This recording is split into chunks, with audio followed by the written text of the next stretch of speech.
8 months ago, I signed my first client inside of the Momentum Sprint. And this week, I looked at my calendar and realized I've got no room left. Tuesdays, Wednesdays, and Thursdays are my delivery days, and every single slot is taken. And I'm going to tell you why this is the best possible thing that could have happened. Because what I'm about to walk you through is something that every single person watching this will either experience, has either experienced, or is currently stuck in the middle of right now. Right, so let me back up. When I built this business, I did something that I'd never done before in my 10 years of running businesses. And that was setting constraints first. Before I had a single client, before I'd made a single penny, I sat down and I built out a weekly rhythm. Tuesdays, Wednesdays, and Thursdays are client delivery days. Mondays and Fridays are for creative work, building the business, and deep thinking time. And then I set what I call a tripwire. When those delivery days are full, that is the inflection point. That's when I force myself to stop taking on more clients and move on to the next phase. Now, if you've got a brain like mine, you already know why having that tripwire in place is so important. I would keep saying yes, just one extra client, and then another,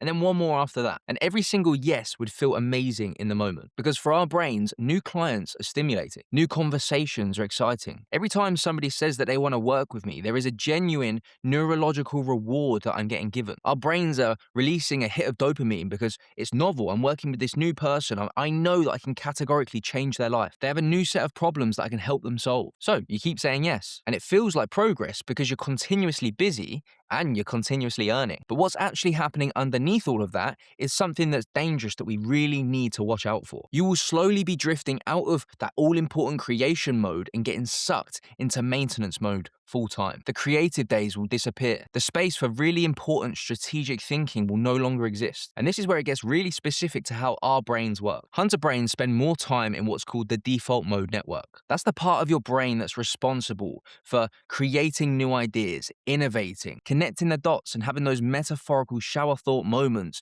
where you go, oh shit, that's the thing. And for most of you, that is going to be the engine to your business. That's what separates you from everyone else in the marketplace, is the ideas that come from those moments. Because that's where your best thinking lives, when you're spending more time in your default mode network. But it gets completely eaten alive by a full calendar. You cannot have creative thoughts when you are sprinting on a hamster wheel. Seriously, try it. Go for a pretty intense run and try and have a business breakthrough. It just isn't going to happen because the conditions are not set for you to have these new innovative ideas. Because when you are under the cosh, you have a full diary, or you're doing an intense run, the conditions are that you are not in your default mode network. So what happens when you have this full calendar is that you are too busy to think. You're too bogged down to see the wood for the trees. And the mad thing is, we all feel productive when we're in this space. You feel like you're grafting, you're delivering, clients are happy, and money's coming in for now. But one thing that we fail to see is that when we're in this space, the business usually stops growing, but we can't work out why. And the truth is, I've done this in every other business that I've built. I have lived this pattern 3 or 4 times now. Hustle, hyper-focus, and then launch something. I get it working,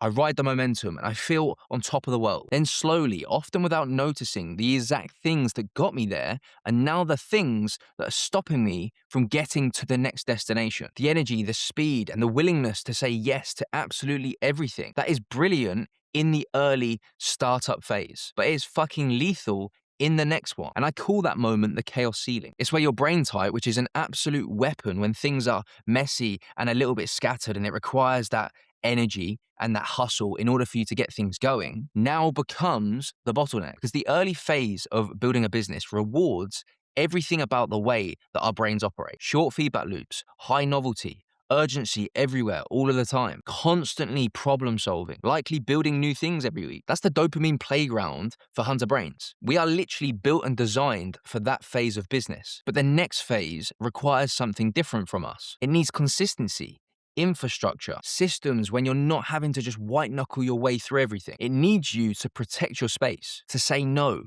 to be deliberate instead of constantly reacting. And that goes against every instinct that we have, because our brains are interest driven, not importance driven. If something mentally stimulates us enough, we will be able to hyper-focus on the thing for 18 hours straight. And if it doesn't, even if it is objectively one of the most critical things that you should be doing right now inside of your business, it will feel like rubbing sandpaper on your brain. Having to say no to a new client, someone that's interesting, someone's got new problems that are novel that you want to solve for them, saying no to that feels almost physically wrong, which is exactly why I set this tripwire up before I even had a single client. Because fortunately, I now know my brain. brain. I've been here enough times to recognize the pattern before it pulls me under and starts to become destructive. And having this constraint in place has done something incredibly interesting. It's forced creativity. When you know the limit, you stop being a yes man and you start being very deliberate. When you understand the conditions that have to be present in order to get the most out of your brain, you start protecting that space that you know makes everything else possible. And you start thinking bigger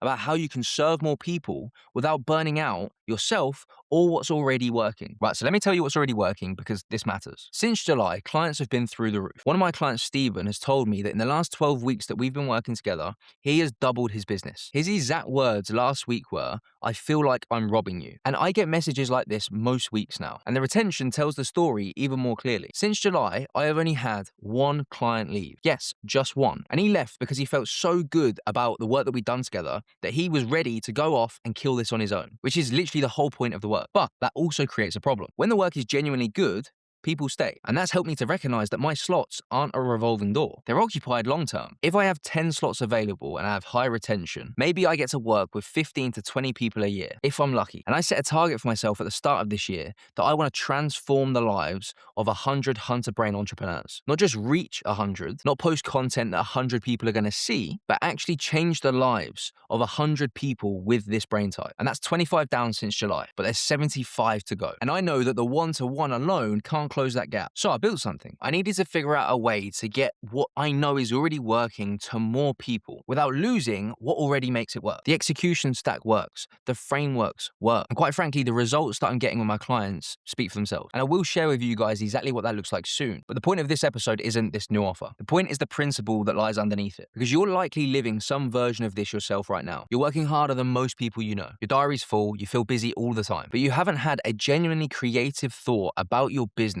in weeks. You haven't sat down and thought strategically about where is this going? What am I doing next quarter?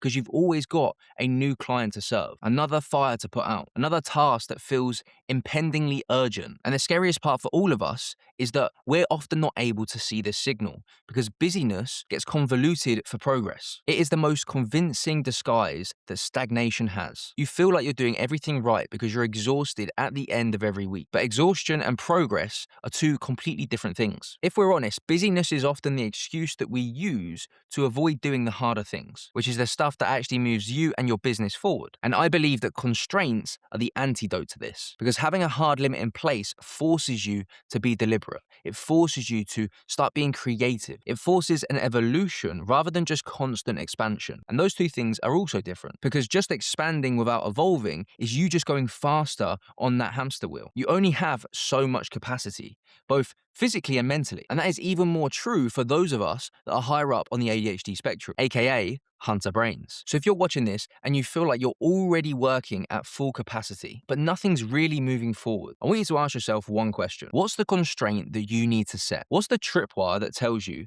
this is the limit? And when I hit it, something has to change. Because without that, you will just keep saying yes and it will feel productive and you'll be absolutely knackered. But in 12 months, you'll likely be in the exact same place wondering what's happened. But I'm genuinely curious, so put it in the comments. What is the one constraint that you need to apply to your business right now so you can make sure that you avoid spending years at the chaos ceiling like I did in my previous businesses? Because the chaos ceiling is going to happen for all of us multiple times. The only question is whether you see it coming and you use it as a trigger to evolve, or whether you stay there, working harder than ever, wondering why it feels like you're 3 years behind where you should actually be. Personally, I've chosen to evolve. And over the next couple of weeks, I'll show you what that exactly looks like. Speaking of things that keep hunter brain entrepreneurs stuck, there's something I call the hidden tax. It's something that every single one of us is paying, but most of us don't even realize we're paying it. It's got nothing to do with money and everything to do with why you don't trust yourself to follow through consistently. Check it out and I'll see you there.